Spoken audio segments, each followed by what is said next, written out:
Hello, everyone, and welcome to another episode of IV Games Weekly. I am Austin Harrison, and I am finally joined in person by... Oh, me, Zach Dixon. Hello. Nice to see you.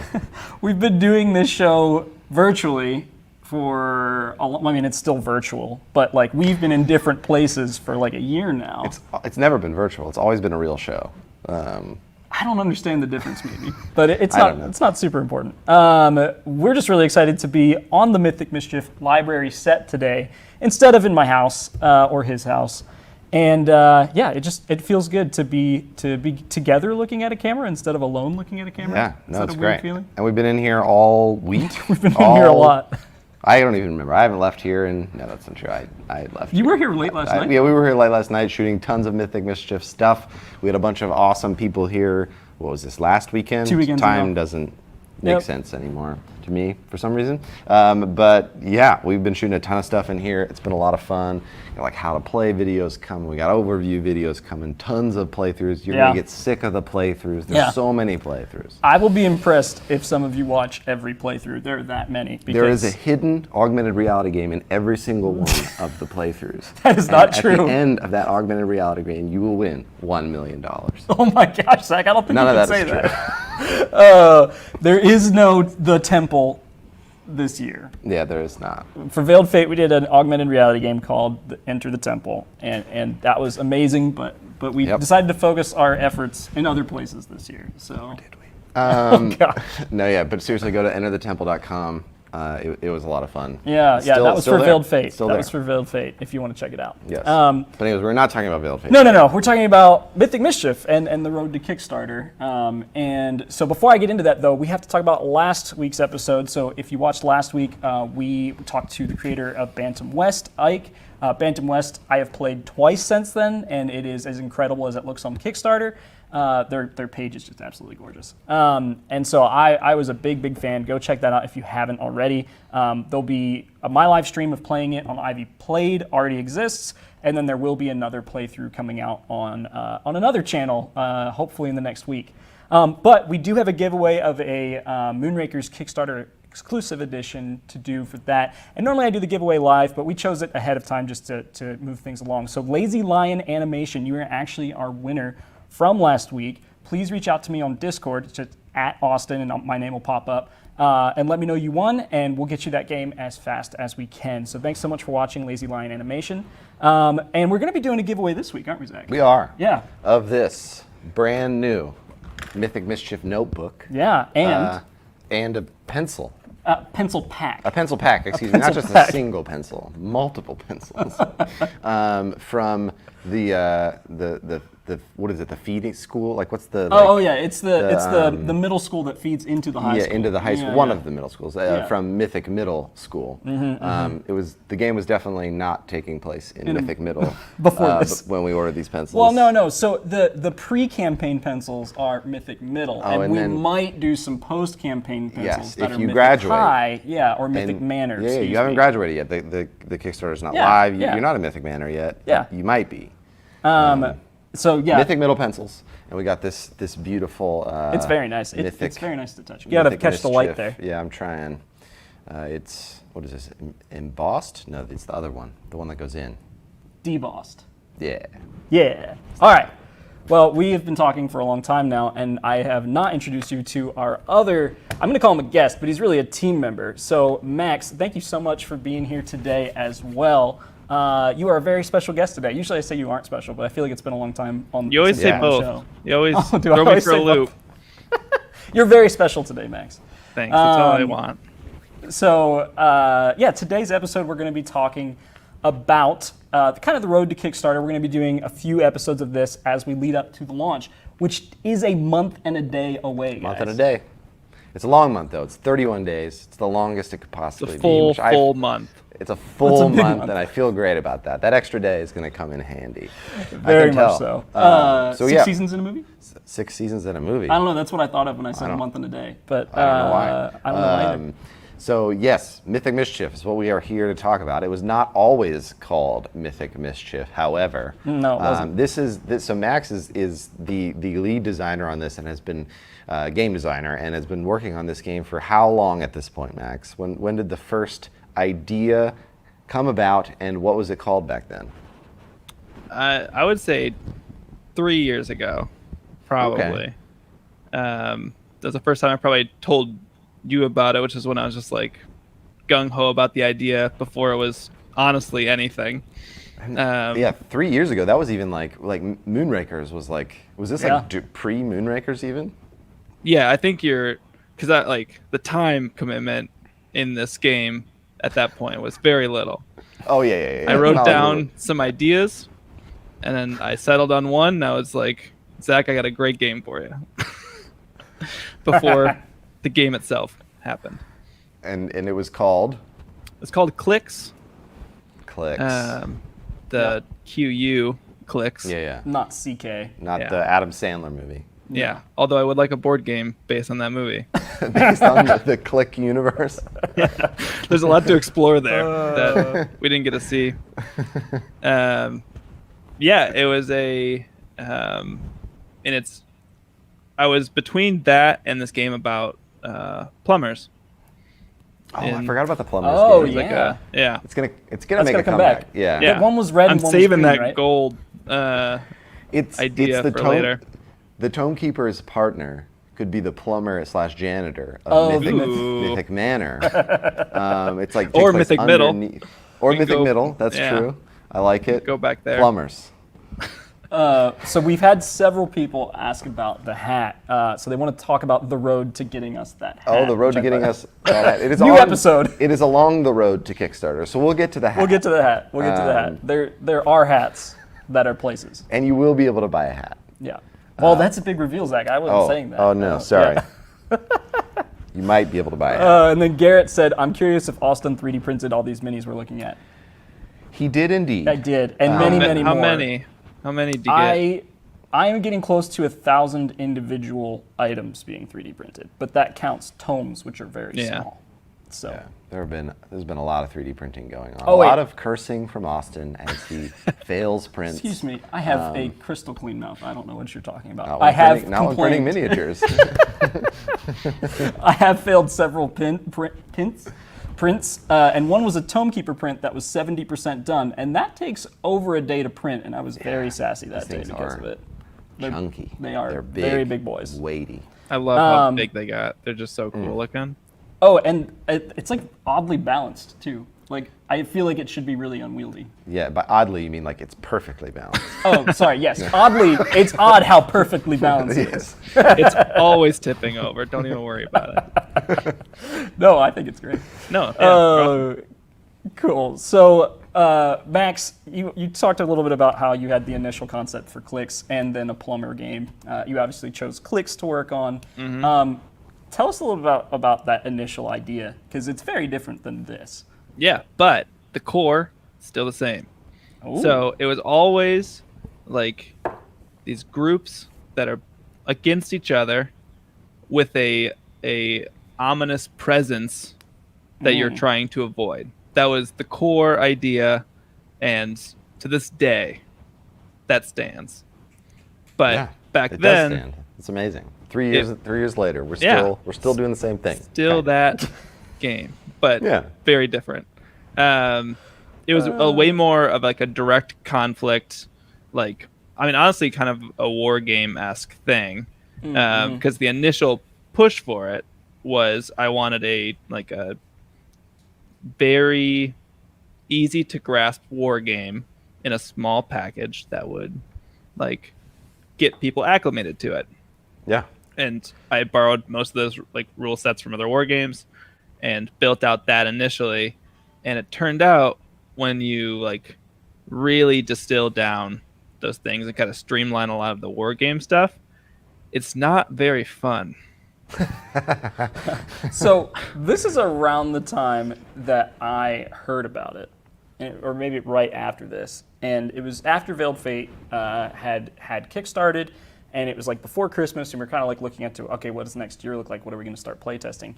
And so me and Max and the team were talking about it, and I was not excited about Clicks. I'm sorry to tell you, Max. I just didn't find it to be very interesting. It warms my heart that you at least faked it for me and pretended. I may have faked it a little bit, but I honestly remember saying that this was not my first choice for our next game. Oh, you did say that, yeah. Yeah. And I stuck up for you, Max. Oh yeah, Zach Thanks, was Zach. like, "Shut up, Austin. No, Go print some minis." No, yeah. You better get started because Start you got to print 10,000 of them. No, because and also just a little bit of context. So Max is full time at Ivy. So Yeah. Max has been with Ivy for a long time. The reason why we are not in the same place is Max lives way north of here. All the way up in Michigan. No, he's not Canadian. All right. No, he's up in Michigan, and we're here in Nashville. But yeah, Max has been with us. He acts as the technical director on the animation side of the studio, and also handles, he helps us, has been a designer in all of our games thus far. And this is one that he's kind of shepherded through the last 3 years, and has kind of been the that's where that core idea came from. But I do remember, Max, like there was a time where like clicks died. Like I remember being like, it's like, whatever happened to clicks? It's like, yeah, that is not fun, and I'm not even working on it anymore. So do you remember that? And then two, what killed it, and then what brought it back? Because then there was one day where like, I've got a game to pitch you. I think I've got the next game, and then surprise, it was clicks. Yeah, so it's kind of what I was just talking about is I kept streamlining these like war game mechanics down, and I was like, this is too much going on. Everyone has their like attack value, defense value, and like you're like sneaking around this. So the original board was like a 9x9 grid, which is just big. Massive compared to what we're dealing with now. And so spoiler, we ended with a 5x5 grid, as you can see here. And it sounds like not that much of a change, and it's like a aggressive change.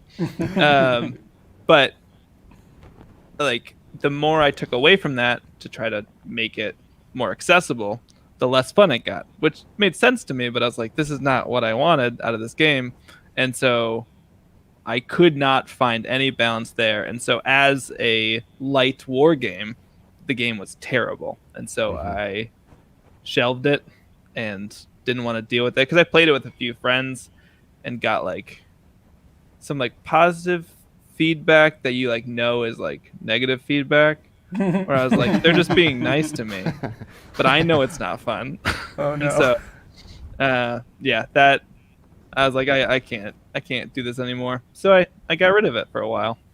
Well, and then like in this early phase, what I do remember of it and what you told me, I don't think I ever played it like before it really died its first death, but it was like it was clicks in the sense it was like, the jocks versus the skaters, and like greasers, the greasers, or like the mean girls or whatever, like kind of these different cliques in a school playing a war game against each other, right? And there was no tome keeper in this iteration, which we'll get to in a little bit, but it was like this kind of team versus team, 1v1 in a library or study hall, or maybe I think there were some iterations where it was like multiple rooms in a school even, but it was like, this war game of two factions, and it was, it wasn't like they weren't killing each other. I'm trying to remember what it was originally. No, they're all spitballs. Yeah, it's all like, super light, jokey attacks, and a teacher was wandering around from that version as well.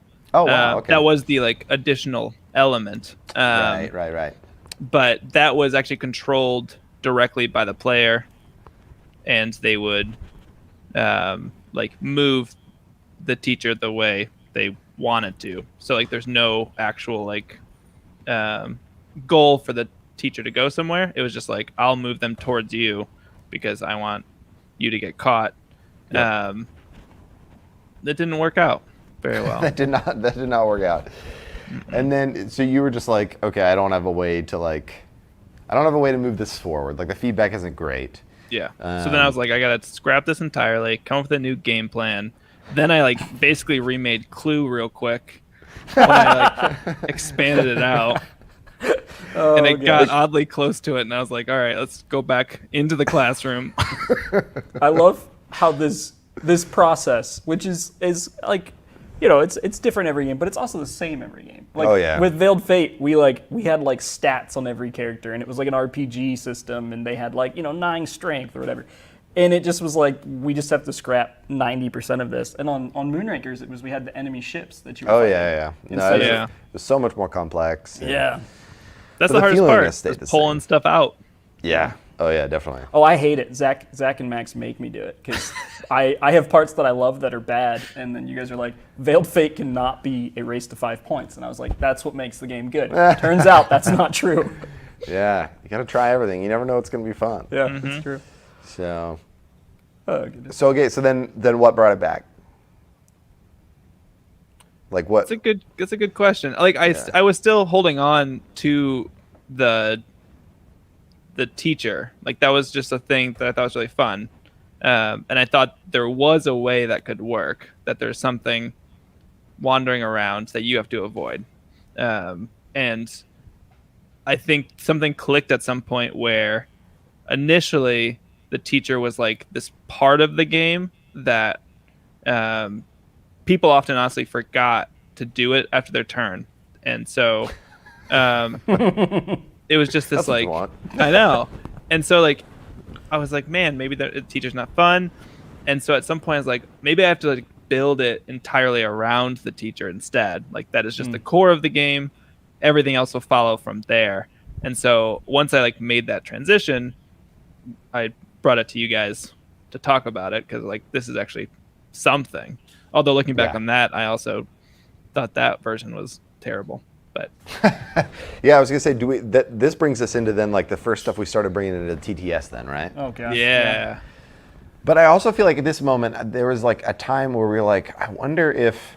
I feel like all of our other games, like not all of our other games, our two other games, like kind of had like this. I don't know, like they like we always try and make our games like kind of come from a specific point of view, like a specific kind of art direction that is like unique to its own thing. And at some point we were just like, what if we like fused it with another thing? Like what if it was not just like regular students, but what if they were astronaut students? Or I'm trying to remember like some of the early stuff that we pitched. There was some really out there ideas.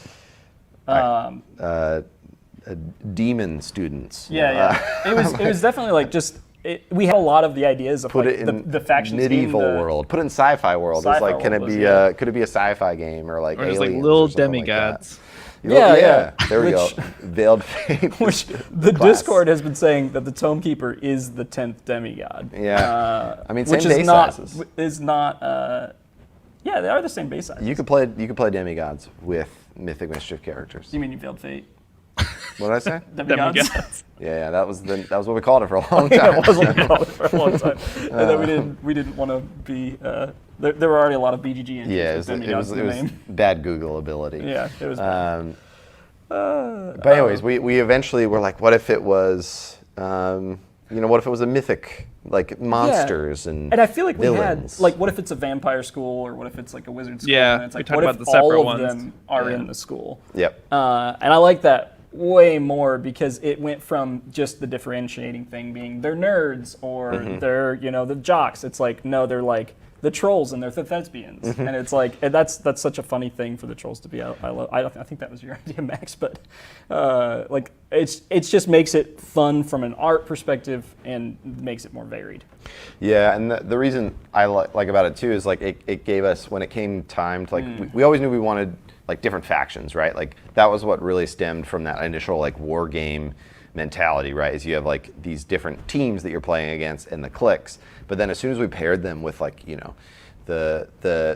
nerds, the smart kids, or the wizards, like now when we're drawing from their powers, we're drawing from like their wizards, Yep. but they're also like kind of nerdy kids, or the monsters being the jocks, like they're really athletic, and so like that kind of plays into their abilities. But then also the art, like it's so wonderful to be able to fuse two ideas into like one thing that then becomes like very specific. Yeah. And I love where we ended up. Max, Yeah. the asymmetry is one of the things I'm really excited about in the game. But how much easier was it to come up with asymmetric powers once we had the theme and the factions lined up? I mean, it definitely helped you once you get into those specific things. Like, I mean, especially just from like what things are possible for them. Yeah. Because once you got there, a lot of those things, and building it around the same core system, and being able to just like what are variations of this move and which one matches with which type the most, which made it really easy. Yeah, speaking of the different powers, we went through, that was probably the thing that was iterated on the most after where we are right now in the conversation. So we have the Mythic students, and we have the different factions, and we have the Tomekeeper and the grid. But it started off with a programming game at that point. Yeah, let's look at that like first old iteration. photos. Yeah. Yeah. So we at some point we're like, all right, let's start testing this. Like let's see if it's fun. Let's see if this can be the next kind of Ivy Studio game. Yep. And I think Max, you started loading stuff into Tabletop Simulator, which is we're still, the pandemic is raging. Yeah. Was this pre-pandemic? No, this is okay. This is because Veiled Fate was pandemic, so this is right at middle of pandemic. Yeah. So and but TTS is great. We'll still keep testing our games. Oh yeah, It's TTS. great. You can reach so many people with it too. Exactly. So what are those like hashed out grid things there? Yeah. What are we looking at here? What are we looking at Walk there? us through this early version because I don't know. literally don't this. remember this version of the game. I can't even remember. I don't know how you don't see it. So those long ones are like desk tables. Oh, okay. Nice. Yep. Classroom, not a That library. right one is like a drinking fountain. That front one is like those old TV stands. Oh yeah. Yeah, I love how the score tracker's on both sides of the board too. You know what? You gotta try stuff. You got to start somewhere, Austin. What's the text in the middle say, Max? In the middle. I think it says. Wait. Oh, what did it say? What was the? Oh, temp Monster name for the Prep longest Academy time? was the. Monster Prep Academy. That's right. Monster Prep Academy. That was the what is it called? Temp name? Not temp name. It was a working title for a Working while. title, thank you. Working We title. wanted to get away from Monsters University, the Pixar film. Yeah. Thus the I What's the mean, we were change? just like, that's not probably going to be it. Yeah. But Yep. And your game is good when it fits on tidy 8 reference cards over there. oh yeah, it's real streamlined. I love that. That's so funny. Yeah, so in this was you'd have a deck of like action cards, and they had like a base move and a more powerful version of that, and each character was separate. So like, and this was a thing for a long time, was like Yeah. the moves you were doing were separated by the characters, and so I'd like play it on character 1, move them or attack with them, and then maybe collect. So you can see my little go bowl over there. Yeah. Yep. Filled with the little Go discs. Yeah. So you'd collect those, which were angst at the time, and then you could I love spend that. angst to roll that die to maybe do the powerful version of these moves. So it's like very luck based in your ability to get these moves done. But then this is the 9x9. There was a teacher that actually had a directionality to it, and so they would have to like spend a move to turn and move around. Would they seek just the closest person at that point? They would go based off of, like, if I attacked you, Austin, you would then move the teacher towards me. Right. And so I'd be like hiding from him. And Man, it's changed so much. I know. All right. Hit us with the next version. Yep. So then, Yeah, so this is the one we played A lot a of. lot of. And so yeah, I like this remember was this a ton. this was gonna be it for a long time. yeah. Oh Yep. yeah. And I was nervous to move away from this because like we tested it yeah. so much. And we liked it. Yeah. There were some big problems with it, but it was like, this is fun. Well, Yeah. not big problems. There were problems with it. Yeah.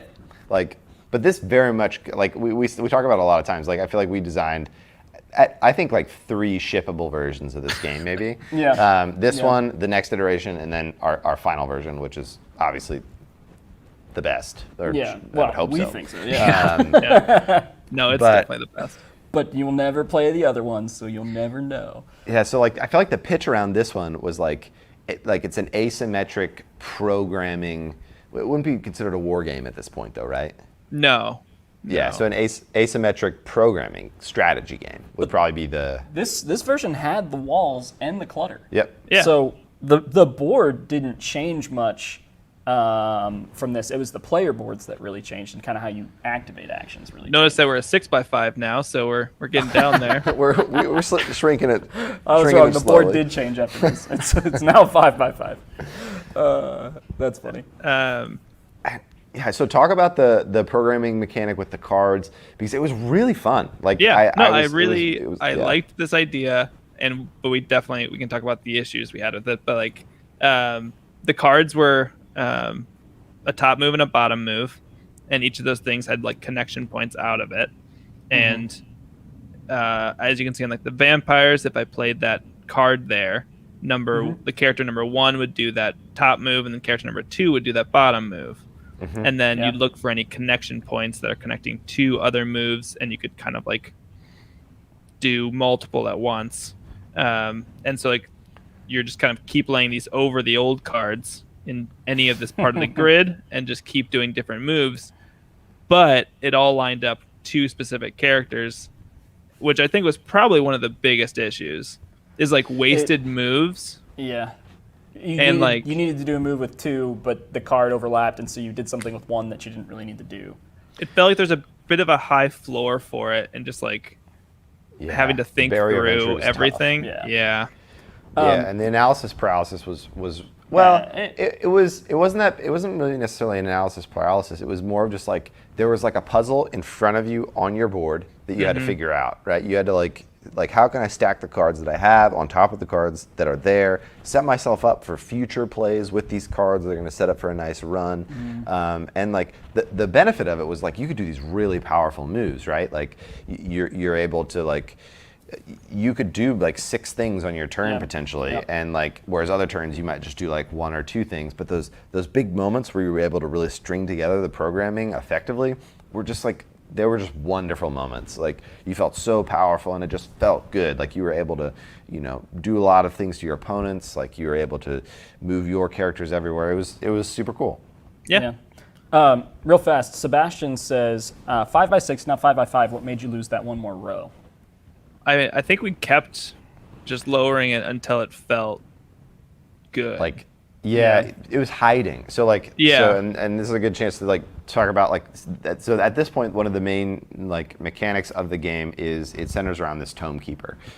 So the tome keeper is kind of roaming. There we had different rule sets in how it worked, but between turns, the tome keeper would head towards a destination that was kind of pre-programmed, depending upon cards or move directions or things like that. So it's like kind of like an AI moving this tome keeper, and then the tome keeper would catch mythics, and if you got caught, your opponent gets a point. That's kind of the general flow of things. And so basically what ended up happening in the bigger boards, there's just too much space to hide. They're like, it's so hard to get people in the right place, and so it's just not fun to hide. It's not fun to like, everybody's running away, and it's like, oh, well, you ran away, so my turn sucks, and it just became this like kind of chasing game. And so we needed to shrink it because we need to make people feel uncomfortable, and you need to be able to feel like you can do something on every turn. So that's why the game kept shrinking.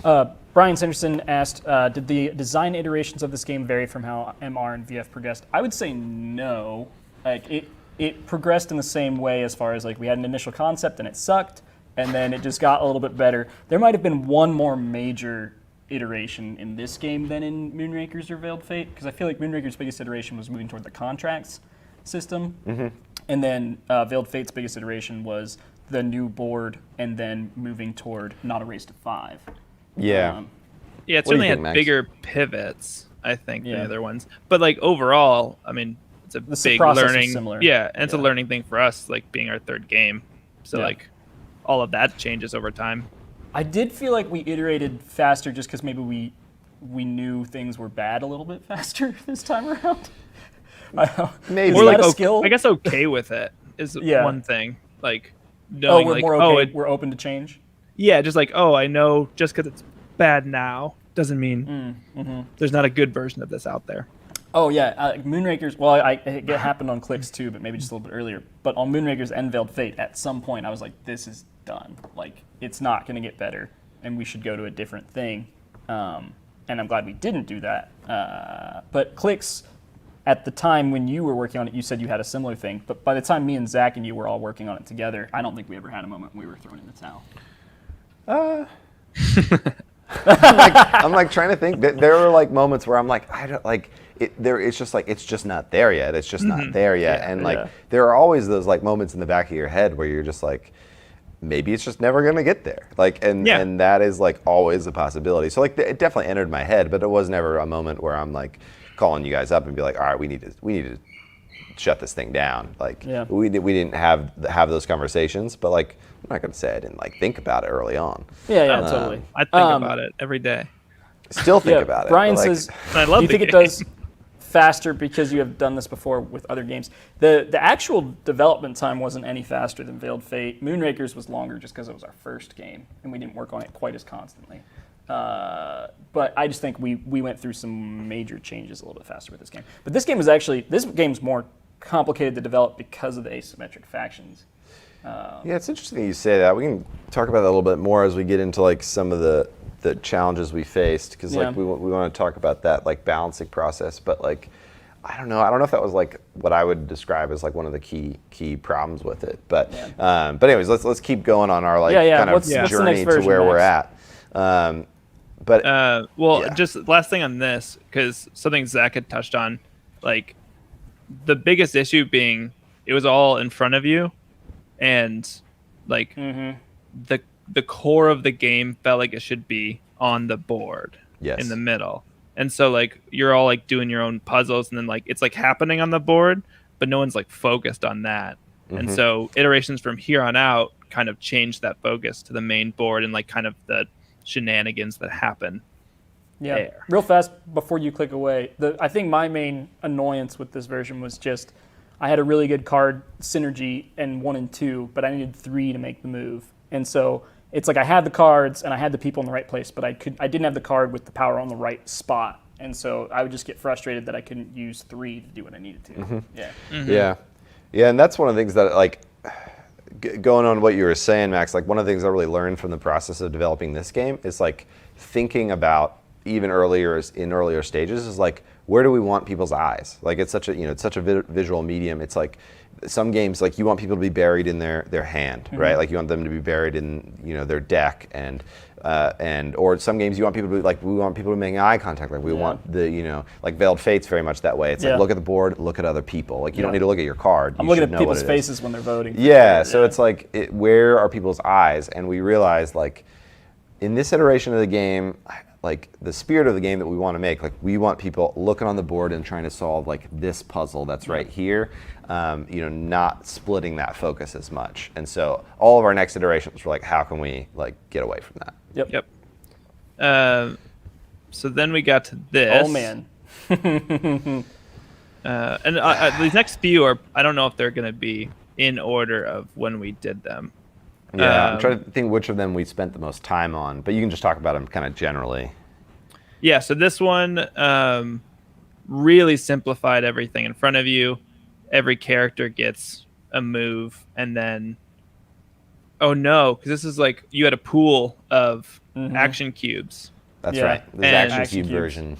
Yep, and so this is the first iteration of action cube version. Okay. There were like 2 or 3 action cube versions. And then I could do a move on number 1 and then do a shove and barge on number 2. Because like the core of this game is the same as we kind of have now, just totally different of how we do it and track it. Yeah. Well, and the major difference being like in this iteration of the game, we had already started kind of like working on early art at this point, I think. And we were like, we've got these different characters and stuff. And so like, we were like, I think it'd be really cool, like, in the Frankenstein's Monsters, for example, it's like, you've got this really like kind of beefy character, and then you've got the cheerleader, like maybe she's really quick or something like that. And so like, maybe each character has their own thing that they can do, which, I don't know, we stuck with that for so long. And in theory, it felt really cool, right? It was like, you've got this like, all these different characters out there, and you should utilize them differently. It made it really cool, but it made it so much harder. Oh, it was because you had to remember what each person on the board could do, and tracking them was so difficult. Because like in this version, it almost worked, but we had looked to the future. Like we want these to be miniatures. Like if we don't have a big one, two, on the two. thing, like then like yeah, how that's are we right. going to show that? Yep. And like That's doesn't right. even matter if they're separated, and we're like, no, it doesn't. Like, Oh, it's yeah. just as good. This is when we had the cards for peek and distract, and like peek was an early power, but And then the amount the teacher moved was incredibly variable. Like, because each card had only one destination on it, so the Each card had destination one could be the next square over. yeah, and then also sometimes it was like teacher ignores. You rolled the dice instead of it being a set thing, and so you didn't know how far the teacher was going to go, and it was way harder to plan for it, which was frustrating if you set up like a 3 catch like turn, and then the teacher rolled a 1, and instead he gets one person. And then sometimes you'd be like super far away from the teacher, and you're like 0 chance he's getting me. And it was like number on die doubled, or teacher ignores clutter. And it was just like the teacher would zoom across the board, and you're like, on my turn he moved 1, on your turn he moved 6. Like that's not fair. So I remember that being really frustrating. Yeah, I'm like some fun things that we realized with this though was like, you know, that core of like catching other students, catching your opponent with, you know, the tome keeper moving around the board. After, you know, if you were able to set up a great move, right, of just like, you know, I think the teacher's going to be able to get here if I move your character here, move some bookshelf walls so, you know, it alters the path. Like those moments felt really great. But then if I'm remembering right, the major complaints were we were playtesting with our Discord community at this point, like really, really early on, which was amazing. But a lot of the feedback was just like, I feel like, one, it's really hard to like plan my turn. It just takes a while. And 2, it's tough because there's no real like long-term planning at all. And you don't know what, like you flip that new card and then the teacher's going to go somewhere else. And also you're rolling a dice to see how far the teacher moves between turns. And it's just like, you know, you could plan this amazing move and then roll a really low number, and then it's just a huge bummer, massive variability, and a lot of frustrating moments in this iteration. Yeah, I would actually call that version very dependent on luck, and this version almost not at all. Yep. Which is interesting. like, Because I'm it was not- a small change. Yeah, it was a small change, and I'm not like out on like games that have luck in them. Oh, no, like, no. Like there was still like elements of that was really nice because you could set up these long shot plays where like gotta roll I for might this. as well do this because like if I roll a 6 or whatever the max number of the dice movement was, like this is going to be an epic turn, and like that happened a few times, and those moments were incredibly fun. But you know they were a little bit too few and far between. Yeah. A couple of things from the chat. Age of Adam says, at what point in the process do you usually start putting in non-placeholder art? I want to start this one, and Zach, you can take it over. But one is when it's done, when the art is beginning to be done, just because that process takes a while, we usually try to throw it in. But it's actually really nice to not have final art in a bad version of the game, because one, I think there's just some like cognitive things with playtesting that are bad for that. One, people might really like the art and give it better scores than it deserves, and better scores than it deserves is bad for playtesting. We really don't want that. We want to know the truth during playtesting. Yeah. And then also we don't want people to think the game is finished at all because we're iterating so much. Yeah. And so if you have final art in there, they might play it once and be like, I'm not going to like that game. Or not give you like big suggestions. Right. Because they're like, oh, well, this is going to, kill all their art decisions. So we're actually going to do an entire episode of Ivy Games Weekly with this Road to Kickstarter series on art. And so we'll talk about the art process in depth. So be on the lookout for that, because we'll really dive into it. Sebastian, following up on that, one thing that I think really stands out so great with the 3IV games is the specific and stunning art direction. I know this might be acknowledged in future streams. Yeah, we're going to do an entire stream. I actually think that's the next one is art. Oh, is it really? Cool. Yeah, so I think next week we'll be talking about the art on Ivy Games Weekly. Yeah, tune in. There'll be so much. We'll go through everything. So. Yep. All right, coming back to this. We were still at individual powers for the 3 different people. There was the variability in where the teacher's going to go because the card only had one destination on it, and then also he moved a bunch of different speeds. But the walls were there, the clutter was there. The asymmetric powers were here during this. The powerful moves were asymmetric, but not to the level it is now. Max, what was the next version like, unless you had something else to say about this one? No. This was a good version. Yeah. Yes, this is when we brought it all together into a tableau. Zach was really pushing tableaus. I was Team Tableau. Yeah, you were. Real fast though. The first game that I thought we could ship, or after more playtesting, was the programming one. I think there was a game there. That was a This game. is definitely the second version. I think we could have shipped. And this is iteration 2 that could have been the Mythic Mischief that you all know and love. Hopefully. Yeah. A lot of it is there at this point. We have even the superpowers. Yeah, and you added in the tomes, and I remember the first game I played with the tomes, I was like, Max, you genius. Like this, I love this addition so much, because it just gave you something else to go for on the board instead of just getting catches. Yeah.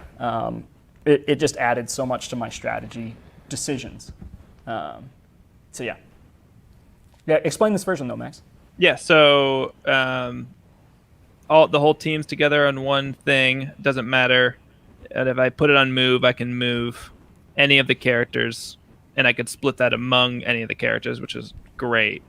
Then you basically always have the option for, how many is this? 7 moves.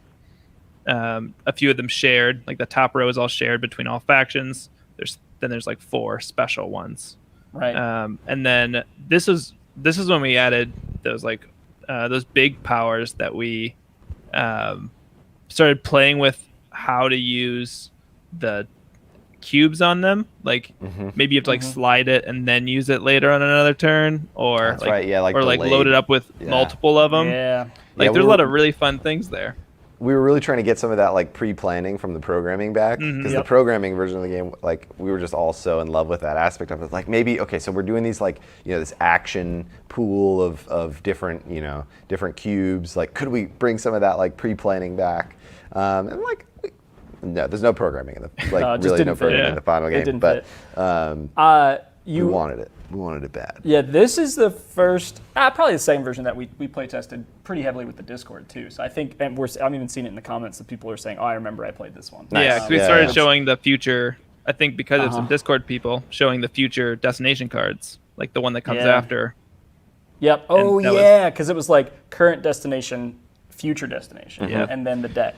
That's right. Yeah, we had a whole slew of things. So the iteration on that was pretty fun, because it was just like we realized. So as the Tome Keeper moves around the board, they're heading to these different destinations. I feel like we tinkered with that a ton, because it really matters. Like it also really affected the length of the game. This was our kind of mechanism for how long is the game. You have a fixed amount of destination cards.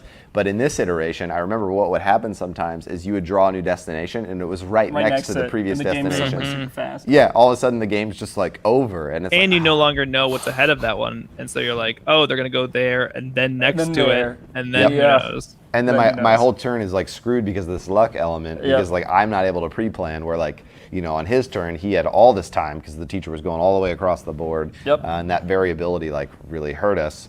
And this version had my favorite element that has been taken out of the game, and I think it's a good choice. I'm not saying I pushed back to have it back, but the bell.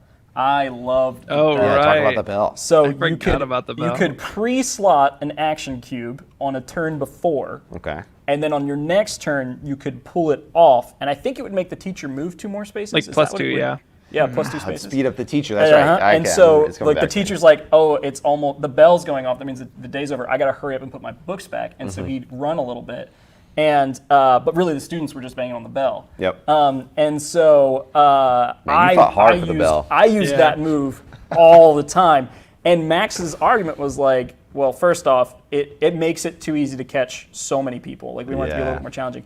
But then, and I agree with this now, I didn't at the time, is if you play Distract well, it can be used as the bell. It's a better bell. It's a better bell, because you can choose his path instead of, like which Distract was on the board there, but Max is like, it's kind of redundant and it's also too good. And that argument won the day, obviously, but it was so fun to play with, because you would be like, oh, next turn I get the bell, he's moving 5 spaces. Well, it also speaks to like one of the things that was like, it was too even, and we were still in this space, or too uneven of a game tempo, and we were still kind of like honing at this point, as you always are when developing these games. But it was just like, we had different move speeds on the cards, and so like some turns it was moving like a ton of spaces, some turns it was barely moving at all, which created a huge variability in like what you were able to do on your turn. And we realized like, this needs to be much more dependable. Like we just need to start taking out variables,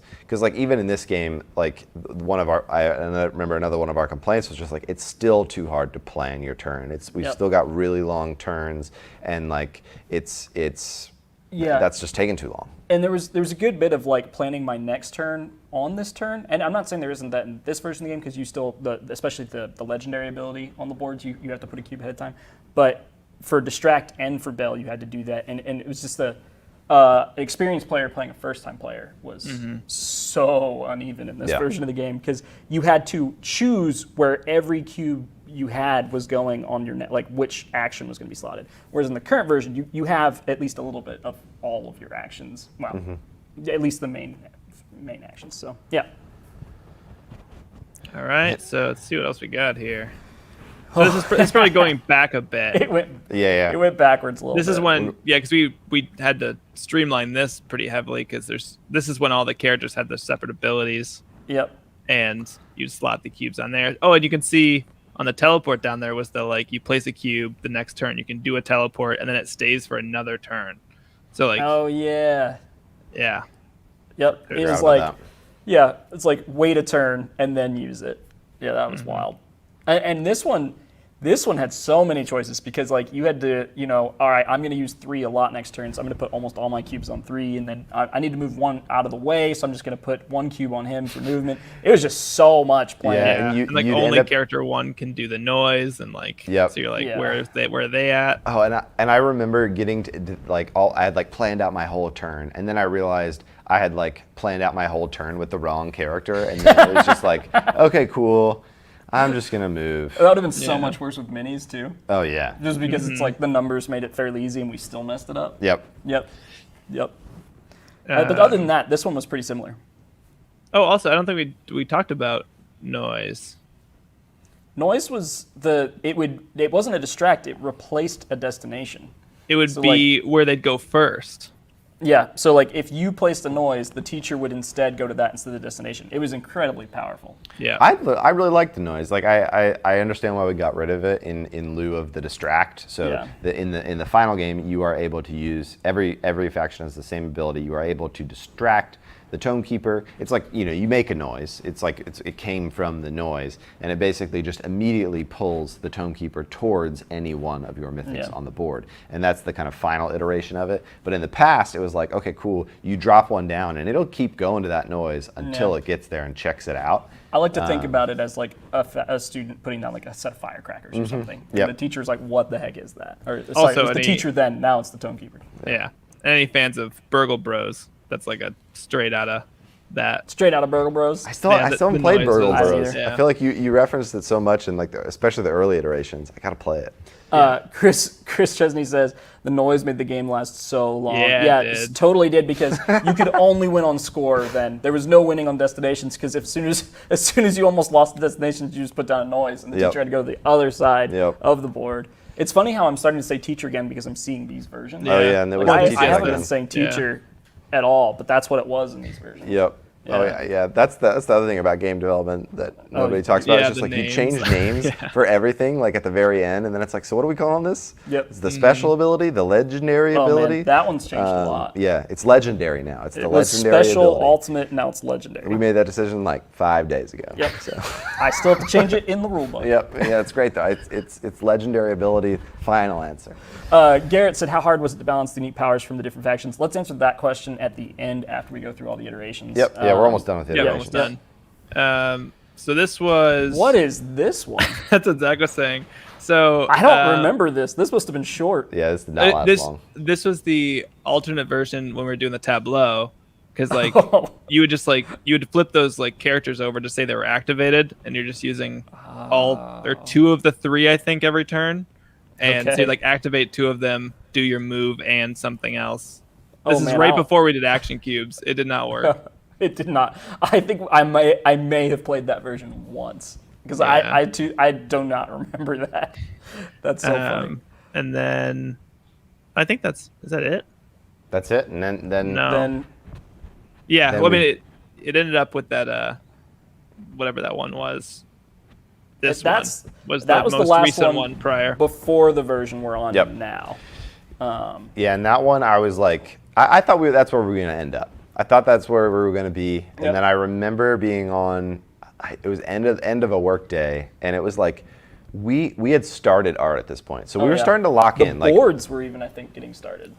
oh yeah, no, it was Yeah, like we had they were. started character art for all of our factions. We had really like kicked off production like of this thing, and so it was like, okay, we're starting to close the box of like what is possible to change at this point. And then I remember having a call with you, Max, at the end of a day. I was driving somewhere, and you were like, I think we should change the faction boards again. Like, what if we tried this action dice thing? And in my head, I didn't say this because I was like, maybe this will be better. So like, let's try it. But I was just like, this is it. Like, this is the last really big change that like we can make to this game. Like, this is our last shot. And so like, it's basically like this.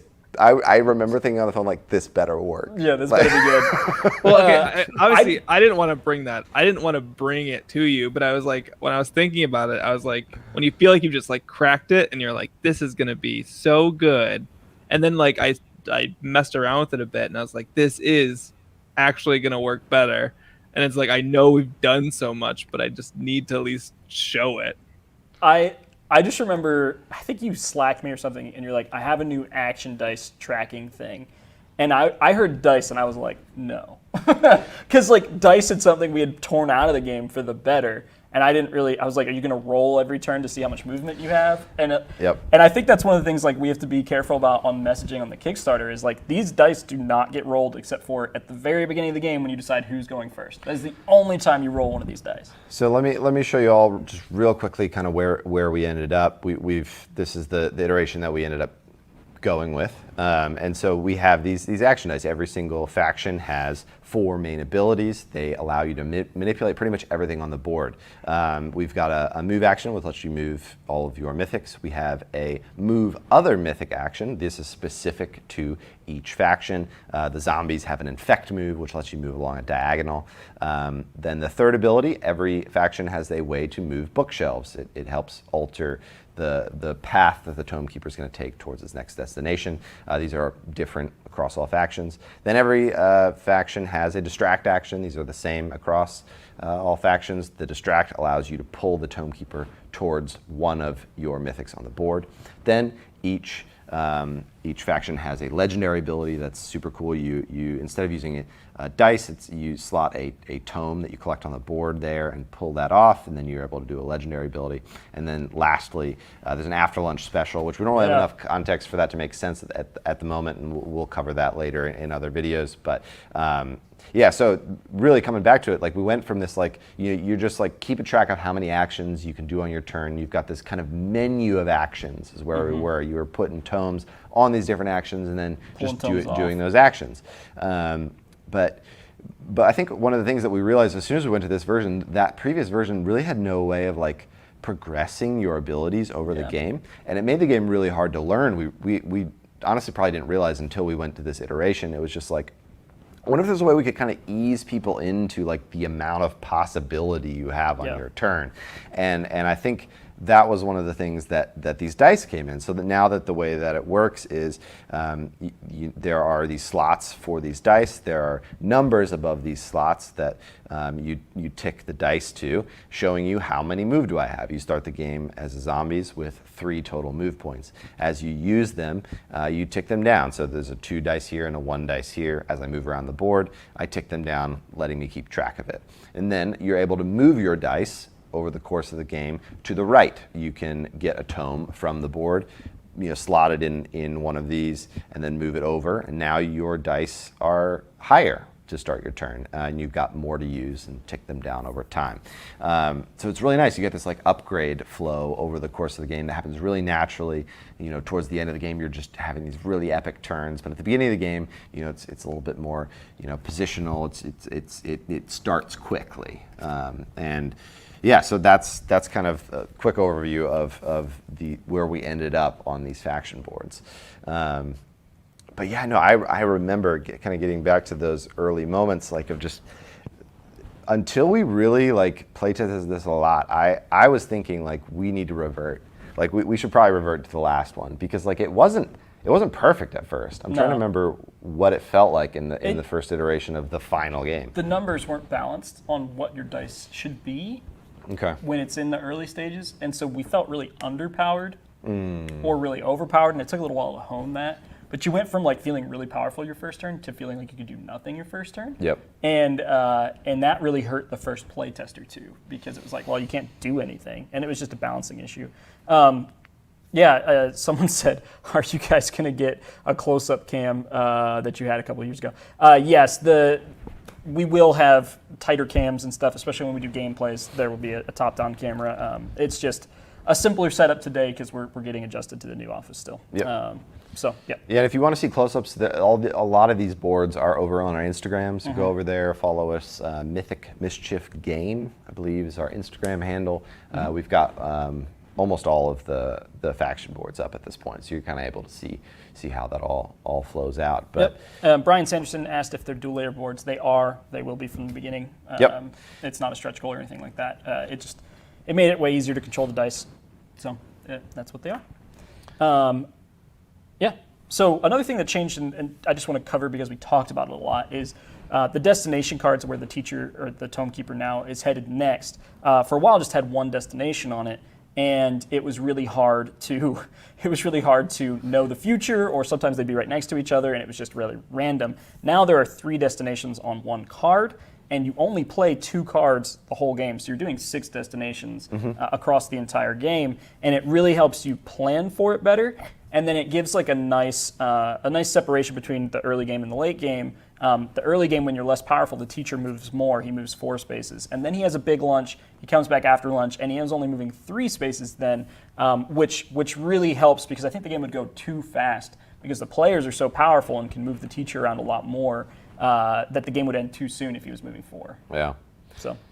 Yeah. Anything else to add about this like transition moment, Max? No, I mean I'm very excited it worked out because I know it was a pretty late change. No, it really was, and we had to commit to it too because I remember we had to get our dice made because like we did all of our pre-production with Panda, which is great for a number of reasons. But it was like these dice are going to take a while to make, so we need to are we doing the dice? We're doing the dice. We need to send those files. Like I remember having that conversation. It's like, are we doing this version? Because it was always just like we'll branch it off and then see. Yeah. And I remember that conversation. And it's like, all right, I guess we're doing. I was not team dice for a while. Like I've never played a game where like dice are used to track actions before. I was like, this is weird. Like I don't know. Like, is it gonna work in person?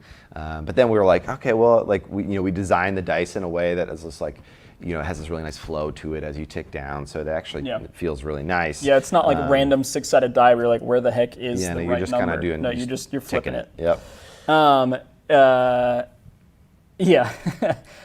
People. Oh, Sebastian. Yeah, you just answered the question I was about to answer. But yes, it's 1 to 4 players. The solo mode version is almost done. We're working with some right people to do that, and we've seen some initial things. I'm excited about it. So I think we want to talk a little bit about why we're excited about this game, why it's different. But I think before we do that, I think let's talk about like what do you think? We can all answer this. Like, what is the biggest challenge throughout this game development? That we face? Like, what do you think was our biggest challenge for this? Max, what do you think was your biggest challenge as we went through this? That's tough. There's a lot of like. I'm ready. You ready? Okay. I'm ready. Give Austin a shot first. Yeah. So my thing was tracking the actions. How you figure out what is happening on the board. We got the core part of the board play pretty early. Yeah. And there were some small changes like the tomes and things like that. But as far as the tome keeper moving around the board and catching people, that was pretty early. It was just like, how the heck do you control the players And specifically, my answer would be controlling the actions they can take. Yeah. Was just really hard to figure out. Yeah, I'm gonna say it was the people really overthinking things. Like when there's an overwhelming amount of abilities for a long time, I think like getting past that hurdle, especially coming from like our side of things where we like played all these versions and we've played the game so much, like it's so hard to like step back and be like, what is this like for this new person coming in? Because you can no longer ever do that. You can no longer like see the game like that. And like that's why it's so important for those playtests, because that is how how most people play games. Like it's their first time playing. And so it's really tough to like get past that, which that took a lot of iterations. Yeah, it really did. Yeah. What's yours? I think it's like, I think for me, it's always the same, is like, what do you cut? Like, and knowing what to cut and knowing what to keep. It's the streamlining process, right? It's like, it's funneling the game down, trimming what doesn't belong. And in retrospect, it always seems like, oh yeah, that was like the easy choice. But like when you're in those moments, you don't know like at all like what it is. And it's like, okay, and just like trusting that process of just like playing it, chasing the fun, like chasing those big moments and those big feelings and just trying to get the rest of it out of the way. But it's never clear. And I think like one of the fun things about like going through this is the reason why it's never clear is because like for the most part, things are almost working the whole time. Like we're like, I think like the three of us as game designers, like we've got like a decent sense of like what's going to be fun. And so like the things we put down are never, that's not true. Sometimes they are really bad, but then we just never talk about them again because they're so bad. Then they don't make it into episodes like this. But it's just like, there were so many almost versions of the game that we could have just pulled the trigger on,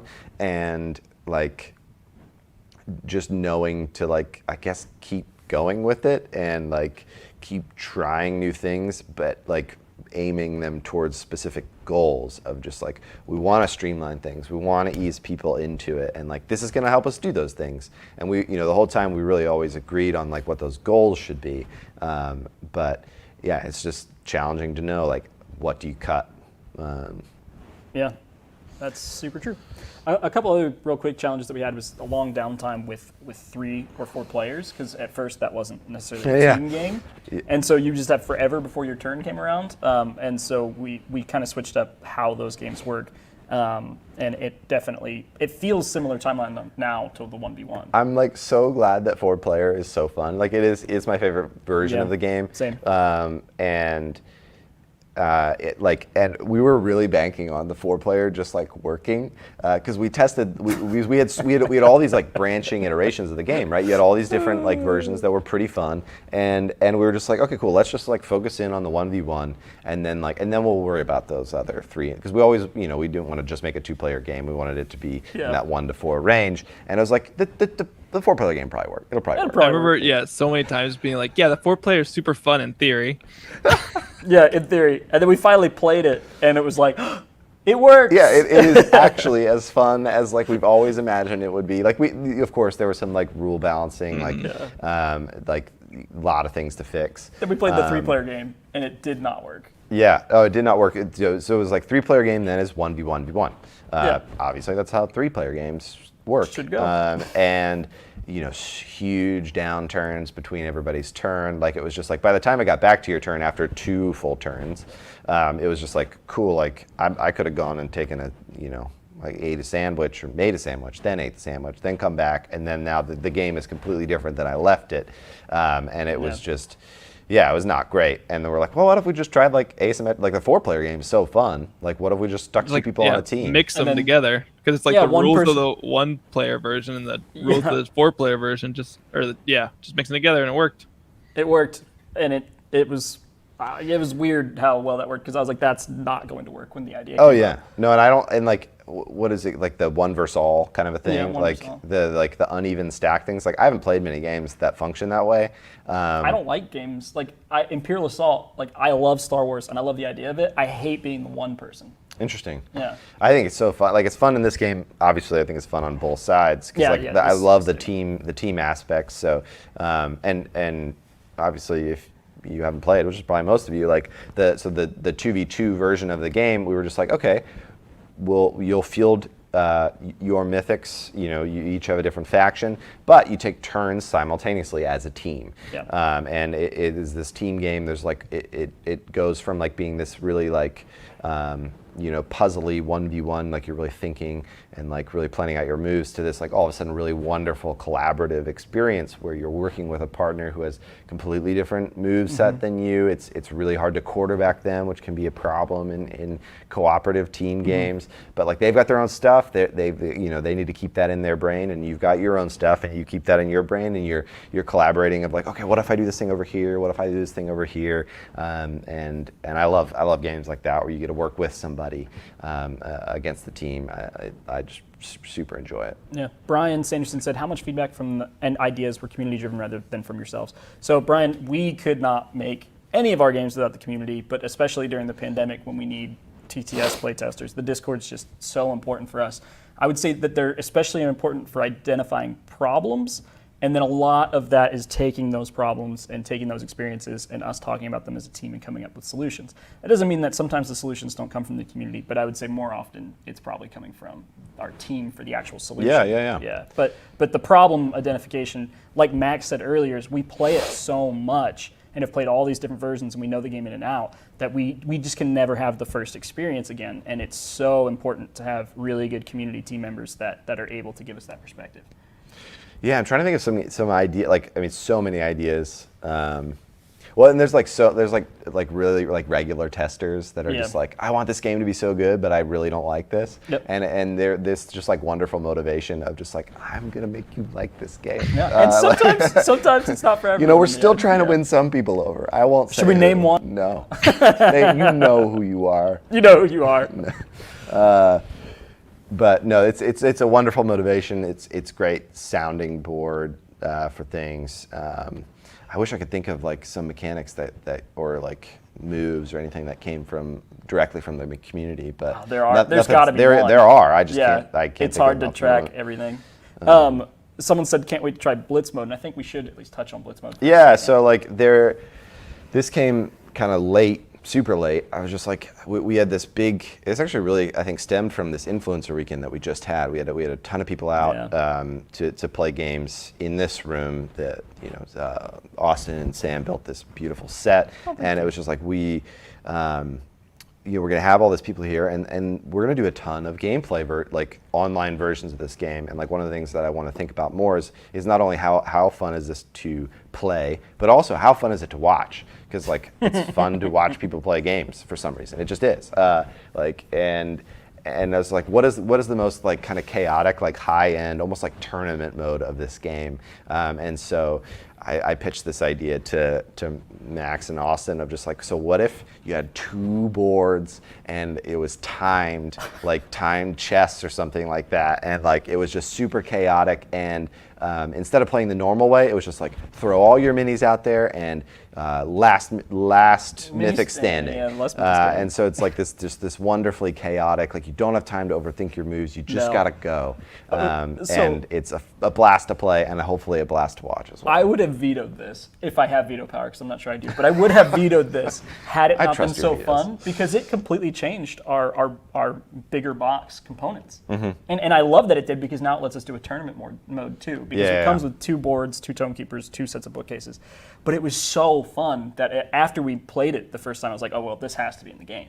And it really helped. And the one that sticks out for me from 2 weekends ago was Mark Streed was kind of like learning the game and like hadn't caught on quite as fast as Becca. And then Blitz mode happened, and he didn't have time to think about what he was doing. Yeah, he just went for it. He destroyed everybody. Yeah, I was on his team, and I was eliminated, and he won by himself, just destroyed everyone. So I was like, okay, I love that Mark just excelled under pressure. Yeah, lots of fun content coming your way on the Blitz mode. But we're getting a little long. I thought you were joking, Zach, when you first brought that up. Well, not like.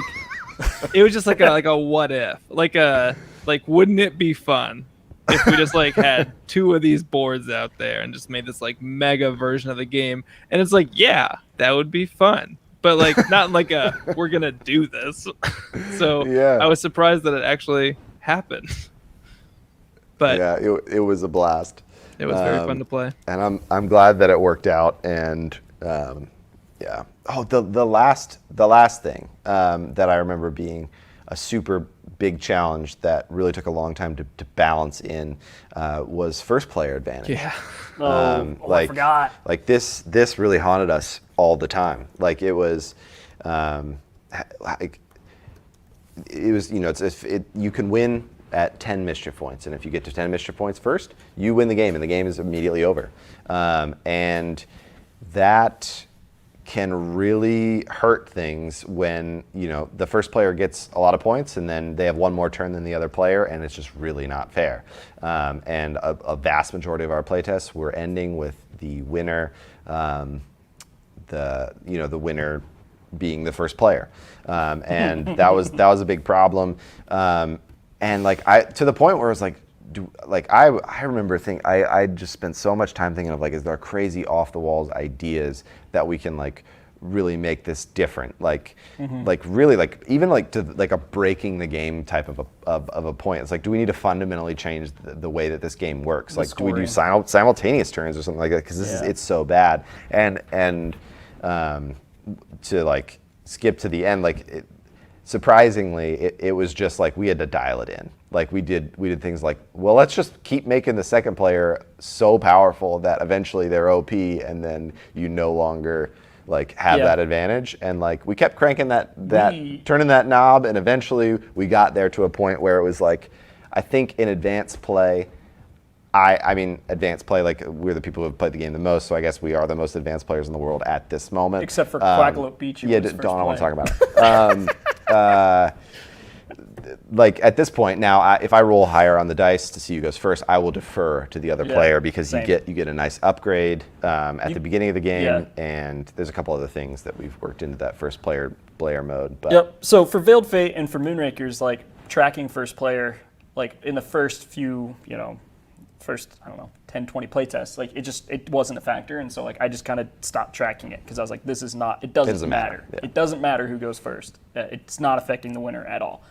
And so I went into this without tracking the first player for like the first couple of weeks, and then I was like, the first player has won a lot lately, like almost like probably like 70% plus games, and I was like, that's a major problem. So then we started tracking it religiously, like, okay, who's first player and who's winning, and started noticing it even more and more. And it was like, okay, this has to change, because it just can't be who's first player who wins. And the tome, the upgrade that Zach was talking about, is a tome added, and now it completely evened out the game, because there's a limited number of tomes you can get on the board. If you are the first player, you can have a max of 7 tomes throughout the game, and the second player starts with an additional tome, so they can get up to 8. But that is an additional 2 moves throughout the game. It's an additional distract throughout the game. Yeah, you could start the game with the distract action slotted. It's so huge for how you play. And it balances out that extra turn just enough to be right back down where you want it, around 50%. So Yeah, because I think we landed on, because like you get the tome and you get to place last all of your guys out. And play like a little defensive. Both of those things, it's like I know what I can do to not get caught on the first turn, which is the biggest problem when it's like even every other. It's like if the first player is catching you on the first turn, then like that is their advantage over the series of having an extra turn potentially. So it's like, just because I know we overshot at some point because we were giving him tomes and upgrades, and then we're like, oh, the second player was beefy for a little while. Yeah. No, it was too much. Well, I think we're already over time, but I do want to. Yeah, like do you want to each just take a reason, like kind of why we're excited about the game and what makes it different? Yeah, and then we'll wrap this sucker up. Who wants to go first? I'll go first. All right, go for it, Max. I mean, for me, I think it's like tied into the replayability of it. Like and we didn't even really touch on this much, but one of my favorite aspects of the game is getting to like move all the things in the library around. Like the tome keeper is heading towards a destination and they have a path there, but that path can change as you're moving the bookshelves around the library. And so like no matter how the game starts, like my faction might be different, or like the board might start out different, but then during the game even I am influencing all of those things on the board to like no two games are going to look anything close to each other. Yep. Which is like I remember we even talked about the like initial setup we played, because like that was a thing. We were like, okay, we had to place all these bookshelves and clutter out, and like we're like we can draft them and you can like do all these things, and for months we played the exact same like whatever was in TTS when we started out. Starting board. Exact same starting board every game. But it's like you never noticed it. Just because never noticed it because it was so variable in game. Like you had so much power over it in game. They just never looked the same. And then obviously we talked about the blitz and the tournament modes that you can get once you get into like the bigger box. That it's just so much fun versions that you can kind of like tap into. Yep. Yeah, and like to piggyback on what you're saying, like with that replayability, it's just like I like Wizards are my jam. Like that's my go-to faction. It's one I play tested with the most.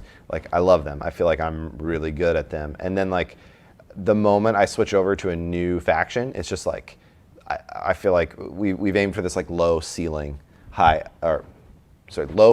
high ceiling as far as skill cap. Like it's really easy to get in and learn a new faction, but it's just like I feel like I'm still learning new ways to use the Wizards. And then I jump over and I play the zombies, and it's just like that replayability opens up so much because it's just like now I get to learn this new faction. Like I learned it in if I played the game before, I learned this new faction in 2 minutes, and it really I don't know that I've played so many like games of this. I still like am so underplayed on a lot of these factions, and I can't wait to get better at all of them. But then really like dive into that one faction that you're like best at, and like Sorry, I'm just your thing? No, I'm piggybacking on his. I did do a second different thing. You should make it your but, thing. The like I was trying to piggyback on his like replayability. It does add to the replayability. Being able to do all these different factions. But I think one of the things that really sets this game apart for me, and this is mine, is approachable asymmetry. I still have yet to get Root to the table. Like I've watched playthroughs of it, I've learned how to play it, but I haven't been able to teach it because, especially pandemic, it's just like it'd be great to play the game with someone who's already played it before, but that's not been in the cards for me, and it's just like it's super hard to get it to the table because like I'm not able to learn it on the fly and manage someone else while they're doing their asymmetry stuff, and like I really want to, but it's really hard to get to the table. So that was one of the things that I'm like so pumped about this game for, is it's just like we worked so hard to streamline all these down to exactly what Max was saying, right? It's like you've got these 4 core moves. Like every character is going to be able to move their own mythics, move other mythics, move bookshelves, and move the teacher.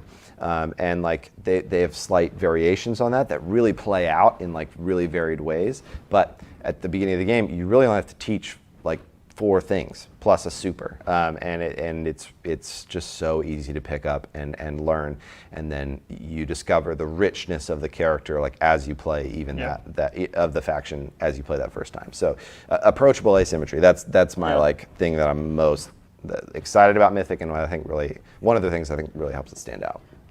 2 things I want to piggyback on from that were questions from the community. One person asked, it was a long time ago, so I can't go back, but they asked if we each had a favorite faction, or if there was one overpowered faction. And the answer to that is we each have a different favorite faction. Zach is the Wizards, I'm the Zombies, and Max, you were on the Frankenstein's Monsters for a little while. Are you still there? Or Franks and Trolls. I kind of like. The Trolls. I go back and forth on them. I'm between the Zombies and the Witches. I really like playing as the Witches. Yeah, I hate playing against Max with the Franks. He's really good with them. Yeah. And I think it targets some of my weaknesses in my wizard play. It does. And although your warp overrides his trap. I know. It's super fun. Yeah. And like we really go at it when we play. The Ghosts is new. So the Ghosts was our like kind of 7th faction that we added later. The Ghosts to me play is almost like an advanced wizard. It is pretty hard to play though. And so like I've I don't know. I'm really enjoying the ghosts these days. The ghosts, the only reason they're not harder to play, they take movement to do everything that they do, and so you just have to remember to upgrade your movement, or you feel very weak. Yep. Yeah. All right, what's yours? All right. So before I get to there, someone else asked who won the most play sessions, and I want to say it was me, but I think it was actually Zach.